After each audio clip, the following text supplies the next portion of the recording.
देशभरात वाढणाऱ्या गॅस आणि इंधन दरवाढीच्या निषेधार्थ पालघरमध्ये काँग्रेसनं आक्रमक पवित्रा घेतला।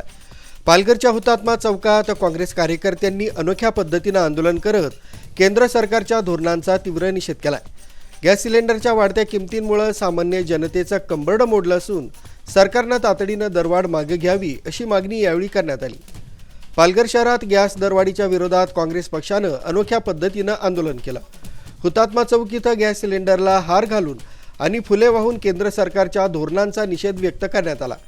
इराण, अमेरिका आणि इस्रायल यांच्यातील संघर्षामुळे तेल आणि वायू पुरवठ्यावर परिणाम झाल्याचं कारण सांगून गॅस दरवाढ केली जात असल्याचा आरोप काँग्रेसच्या पदाधिकाऱ्यांनी केला। गेल्या काही दिवसापासून सिलेंडर गॅसचा दर जो वाढला आहे, हा प्रचंड वाढलेला दर आणि देशामध्ये टंचाई, ही टंचाई कृत्रिम आहे का कशी आहे हीच आम्हाला आजपर्यंत समजत नाही। एक साईडला देशामध्ये कुठल्याही पद्धतीने टंचाई नाही असं सरकार सांगत असते आणि इथे आमच्या टपरीवाल्यांनाही, हॉटेललाही घरगुती गॅस मिळत नाही, लाईन लावायला लागते, त्यांना गॅस मिळत नाही। सरकारने हे कन्फर्म केलं पाहिजे तर खऱ्या अर्थाने तुटवडा आहे, टंचाई आहे की नाही। सरकारचं एक धोरण असते, रिझर्व्ह कोटा असतो, आमच्याकडे किती कोटा आहे, काय आहे याचं डिक्लेअर केलं जात नाही। कुठल्याही संसद चालू असताना त्याच्यामध्ये वेगळं सांगितलं जातं आणि प्रत्यक्ष ग्राउंडवर वेगळं असतंय। तुम्ही सिलेंडरचा गॅस जर तुम्ही 60 रुपयाने वाढवला, कमर्शियलचा वेगळ्या पद्धतीने वाढवला, हा अचानक वाढवण्याचं कारण काय? हे युद्ध समजा 8-10 दिवस चालू आहे, परंतु अशा पद्धतीने दर वाढवल्यानंतर आज तुम्ही जर बघितलं, आमच्या देशाचे पंतप्रधान सातत्याने सांगत असतात नालीमधून गॅस येतो, इकडनं गॅस येतो, अशा पद्धतीने हे होतो।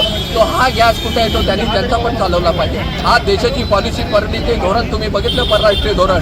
तर आमचा मित्र होता तर रशियाकडनं आपण सातत्याने स्वस्त दरात तेल घेत होतो, पण रशियाचं तेल हे आमच्या पंतप्रधानांनी डोनाल्ड ट्रम्प यांच्या सांगण्यावरनं बंद केलं अशा पद्धतीने सांगण्यात आलं। आज डोनाल्ड ट्रम्प हे सांगतात का तुम्ही 30 दिवस रशियाकडनं तेल घ्यायचं। हा डोनाल्ड ट्रम्प कोण आहे?